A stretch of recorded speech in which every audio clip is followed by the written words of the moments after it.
Bronze fan ब्रैनर्स model of development, या इसका दूसरा नाम क्या है, bio ecological model of development. ठीक है, इस मॉडल ऑफ डेवलपमेंट के अकॉर्डिंग क्या है कि जो डेवलपमेंट के जो सिस्टम है वो टोटल कितने हैं, 5 सिस्टम्स हैं।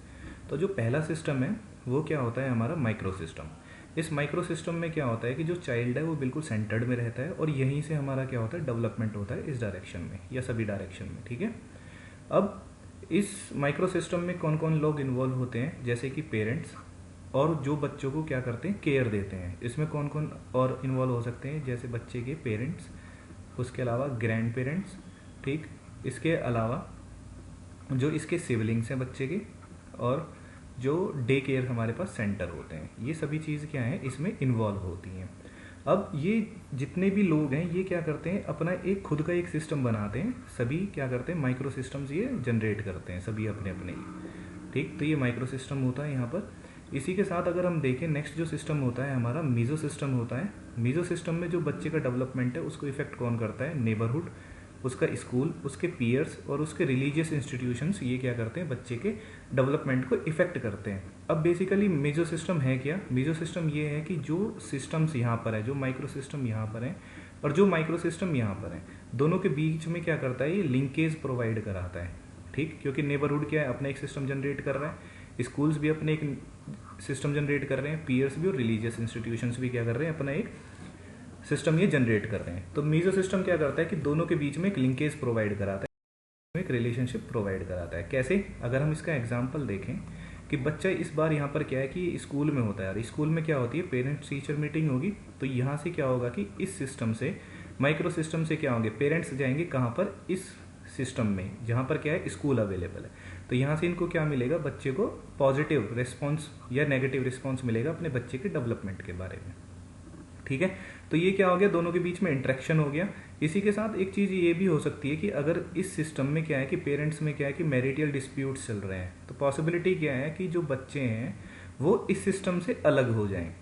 ठीक है, कि उनके पॉसिबिलिटी क्या है कि वो जब अगर पेरेंट्स के बीच में मैरिटल डिस्प्यूट्स चल रहे हैं तो डाइवोर्स वगैरह अगर हो जाता है तो बच्चे क्या हो सकते हैं, अपने स्कूल को भी छोड़ना उनको पड़ सकता है और वो कहीं और शिफ्ट हो जाते हैं। ठीक है, तो ये वाली चीज़ें हैं मेजो सिस्टम और मैक्रो सिस्टम में। थर्ड जो आता है वो आता है हमारा एक्सो सिस्टम। एक्सो सिस्टम क्या होता है, बेसिकली ये हमारे सोशल सिस्टम को डिफाइन करता है, सोशल सिस्टम्स को। ठीक, अब सोशल सिस्टम में क्या क्या चीज़ें इन्वॉल्व होती हैं, जैसे पेरेंट्स का वर्क प्लेस हो गया, मास मीडिया हो गया, गवर्नमेंट और जो सोशल पॉलिसीज़ हैं। गवर्नमेंट की पॉलिसीज़ भी क्या करती हैं, बच्चे के डेवलपमेंट को क्या करेंगी, इफेक्ट करेंगी। अगर हम पहले देखें पेरेंट्स का वर्क प्लेस कैसे इफेक्ट करता है, तो सपोज करो जैसे किसी बच्चे के पेरेंट्स हैं जो कि क्या कर रहे हैं, जॉब कर रहे हैं, अगर उनकी जॉब क्या है वो चली गई है, तो क्या हो सकता है कि पेरेंट्स बच्चे की फीस ना दे पाएँ, स्कूल फीस, जिसकी वजह से बच्चे को स्कूल से ड्रॉप आउट कराना पड़ जाए, या अगर उनकी जो सैलरी है वो क्या हो जाए, हाइक कर जाए। तो बच्चे की डेवलपमेंट में इसका क्या रोल है कि वो इनडायरेक्टली बच्चे को इन्फ्लुएंस करेगी। कैसे कि अब पेरेंट्स के पास अच्छे पैसे हो गए हैं तो वो उसको अच्छी फैसिलिटीज़ प्रोवाइड कराना वो क्या करेंगे, स्टार्ट करेंगे। ठीक है, ये डायरेक्टली इन्फ्लुएंस नहीं करती हैं, ये क्या करती हैं, बच्चे को इनडायरेक्टली इन्फ्लुएंस करती हैं ये सारी चीज़ें। ठीक है, जितनी भी यहाँ पे ये सारी चीज़ें इनडायरेक्टली बच्चे के डेवलपमेंट को यहाँ से बहुत ज़्यादा इफेक्ट करेंगी। नेक्स्ट क्या आता है हमारे पास, मैक्रो सिस्टम।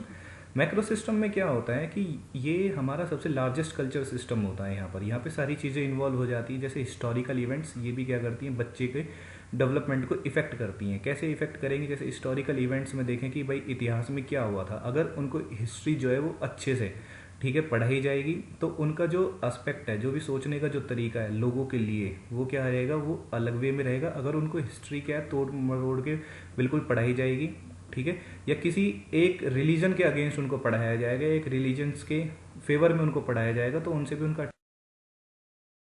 और यहाँ पर क्या होता है कि जैसे एथनिक ग्रुप्स भी फॉर्म हो जाते हैं, लोग कास्ट के बेसिस पे, कम्युनिटी के बेसिस पे, रिलीजन के बेसिस पे भी अपने ग्रुप्स क्या करते हैं, वो फॉर्म करते हैं।